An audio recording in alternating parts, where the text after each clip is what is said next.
I had pretty much a decade of really amazing, just allowing abundance, love, money, friends.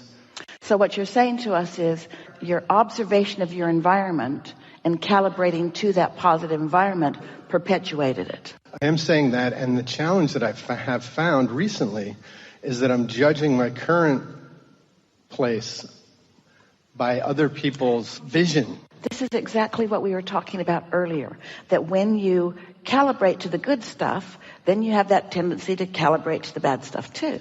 It's this, I feel like I'm a pinball. If you're looking there for it, because there's some of all of it there. But when you look only to your inner being, to your source, there's no back and forth in that. It's all pure positive energy. It was like a big water slide for 10 years. It was just, and there were ups and downs, but it was all happy. Isn't it easy to understand that? In other words, when the good times are rolling, you just observe them and it keeps the good times going. But it puts a lot of responsibility on others, on the economy, on things that you cannot control. And so if you are a calibrator to observation, you're screwed. Well, it's like I'm in a constant arm wrestle or something with myself, because I want to focus and deliberately allow. But what I want to allow is what has already happened, and I can't have what I already have, so I have to move forward, and I'm stuck thinking about what's happened. So between what you've said and what we have said before you got here, we've chewed this over pretty well. In other words, it's easy to understand all of that. So now what are we going to do about it? Because you could just decide that it's fine to focus on conditions, and it is, but you're going to be more selective in the conditions that you focus on, and you're just going to mostly look for positive aspects. That serves you well. But it's also very helpful and very much more powerful to decide that you're going to focus into your vortex, which is forward, rather than into your past experiences. The past and the present really are not helpful to where you are going. But because humans, and we don't mean to sound critical when we use the term human, but there is this thing that you commonly do where the manifestation is the main event for you. So you are so manifestation oriented. You want to look at manifestations. You want to sort them good, bad, right, wrong, wanted, unwanted, manifestation, manifestation, manifestation. If we could get you hooked on the dynamism, the dynamics of energy in motion, if we could convince you that where it's at is in the emotional vibrational realm, so that you don't care so much about the manifestation, this is going to be a stretch for you, but this is what we mean. If we could get you hooked on planting seeds and less hooked on harvesting the crop. If you could mean it when you say, planting the seeds is so much fun, planting the seeds is so much fun, and it will turn out great, but that's not what I'm focusing on. I'm finding the new field, and I'm finding the new version of the seed, and I'm planting the seed, and everything else will take care of itself. If the manifestation could be just a little less importance, and the fun of the new thought, and the fun of the calibrating, and the fun of the new idea, and the fun of then watching the cooperative components showing themselves to you. When you get on these kind of rolls where you can just feel the unfolding happening, the unfolding, not the having already unfolded, the unfolding, the unfolding, the unfolding. We try to suck you into this way of thinking when we say to you, you're not ever going to get it done. You can't get it wrong. You never get it done. You're never going to get it done. You're never going to get it done. You're never going to get it done. So you might as well just give in to the undoneness of it. But some things look done. When you get that new car, it looks done. It's pretty. It shines and it runs good and other people see it and you get high fives over it. And manifestations are fun. We just want them to be not as much fun as what leads up to them. Because there's all these thoughts turning to things. It's like the gestation period. All these thoughts turning to things. And then there's the thing. But once the thing is turned to, once the thought has turned to the thing, it's kind of done. It's kind of like I'm excited to move forward, but I'm afraid to let go. You don't have to let go. I can't let go because I know it. I know that the really good trapeze artists, though, they fly for a little while, and they like flying. They like flying. Those that just hang on and then hang on, nobody goes to see them. Doesn't look that much fun. Doesn't look that much fun, but those that fly. Whoa! So, do you not trust that there's something there that's going to catch you? If you don't believe there's something there to catch you, don't let go. But focus on trusting that there's something there that you're going to. So that sort of gives you a little insight, doesn't it? You want to make where you're going more real. If where you're going doesn't feel as real as where you are, it wouldn't be wise to let go. But the work is to make where you're going so real that you can't not go there. And to us it feels easy because we're already over there. We've tested it all out. We've gathered all the cooperative components. It's a done deal. We know it works. We know it works. Come on. We know it works. Come on over. We know it works. Come on over. We know it works. Come on over is what your inner being is saying. You just got to come to trust that more than what is. Because what is, as solid as it is boring. It's like gum you've chewed the flavor out of. And there's a subtle difference between knowing and doing. And knowing what to do and doing what I know. So I've done that. I've been like authentic to me and grew and like had all this great joy. Let's talk about this in real terms. The manifestation that is solid and is real that you're afraid to leave is one thing. You can tell us what it is if you want to. And what you're wanting to go to is something else. You want to talk about it? Yeah. Because the truth is, for me to even begin to, I guess, complain about the stuff in my life. I mean, I have love and money and happiness, and I help people grow. You don't and do have all to that explain stuff. to us that I'm you not. want more. I'm not. But I do want more, and then I feel guilty that I want more because the people I'm helping. So you do feel like you have to explain to us why you want more. Yeah, I guess so. So when we say you don't have to explain to us why you want more, you don't have to explain to us because we are the more that you want. We're standing over here with all your stuff. Are you ever going to come and get it? Are you ever going to come and get it? The cooperative components have gathered it all up. It's here just for you. Have you ever given something to someone and they just give it back? I can't take this. Oh, please take it. You're asking for it. It's all lined up. You're all lined up. Oh, your inner being never suffers. We're just acting ridiculously like a human for a minute.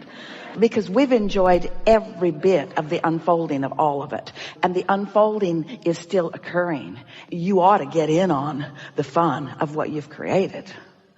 But I feel it's a little bit like Esther's house and the people that don't live in it. As I get more abundant, the people that I get less understanding and a little bit more pushback from just the people around me, and I don't want to change people.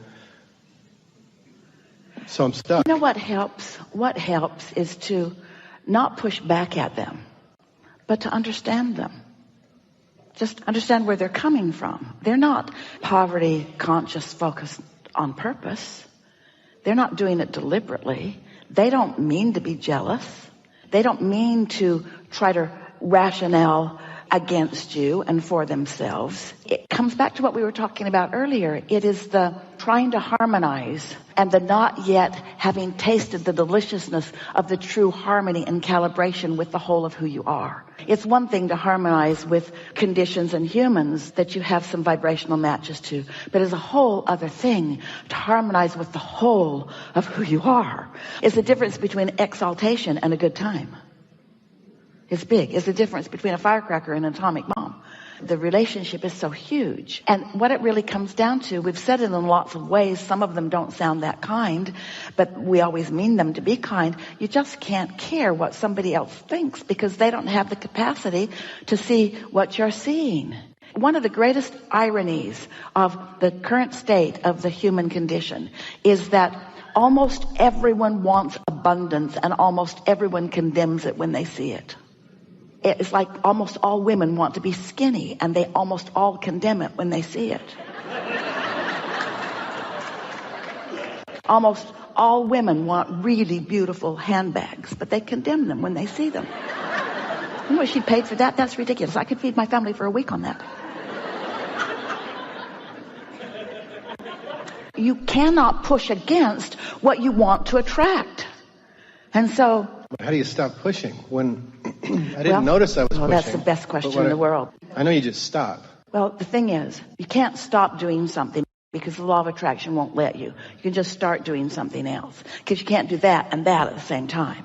So if you're thinking about where you're going and who you are rather than pushing against something else, the answer to that question is you got to do it an easier way. And the easier way is meditate, because when you meditate, you quiet your mind. And when you get the hang of that, then you start out in a higher vibration that has more power. Let us explain it to you in this way. And this is something that a lot of people, even though they've heard us for a while, still don't really get the benefit of this understanding. So you are you, but you're more than this body. There's a whole lot more of you. There's all of this non-physical energy that has achieved the manifestation of you is still pouring into you. In other words, when you're born, you never stop being born. I haven't said that before. The life force that is you didn't, oh, he's born, let him go. Splat, he's done. No, the life force keeps flowing to you, which means attention to you, consciousness about you, communication with the cells of your body. In the same way that consciousness was aware of you when you were in your mother's womb, consciousness is aware of you all the time too. So it's an ongoing thoughts turning to things, thoughts turning to things, thoughts turning to things, thoughts turning to things. It's just always this continuous cycle of thoughts turning to things. So this non-physical part of you is pure positive energy. Now think about what we've been saying about the law of attraction and how whatever you're putting out is what you're getting back. But now, just for a moment, split yourself in two. We don't want you to split yourself in two, but we want you to focus on the two aspects of you. There's the human you and there's the non-physical you. The non-physical you is pure positive energy. The non-physical you has a point of attraction that has no resistance in it. The physical you has some resistance and some not resistance. And so the non-physical part of you is powerful in its attraction. One who's connected to this source energy, more powerful than millions who aren't. So the non-physical part of you is powerful. The physical part of you is powerful to the degree that you're high-fiving your inner being. It's powerful to the degree that you are in harmony with your inner being. So all day, every day, you've got choices about what influence you're under. Are you under the influence of your inner being? If you are, you're powerful, and people are taking notice because big things are happening around you. Mostly, you're really happy.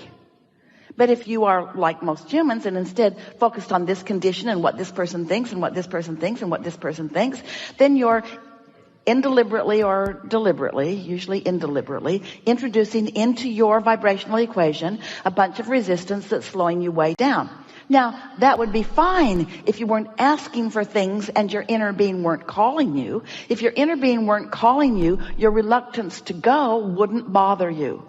If you didn't ask for something, not going wouldn't feel like negative emotion. If somebody called you on the telephone and said, hello, you don't know me, I'm just calling to tell you that I'm not ever going to call you again, you would say, good to know, goodbye.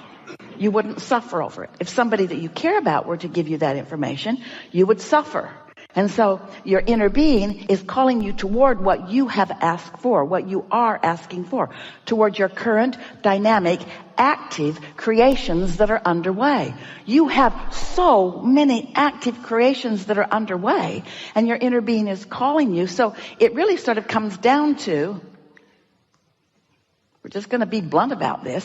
You got some choices to make. Are you going with who you really are, where all the power is? Or are you going to hold back so that you don't look bad to other creators who don't know what they're doing? Are you going to join the ranks of the disenfranchised and the gimpy and the resentful and the misunderstanding? Or are you going to harmonize with who you really are and all of your power, you see?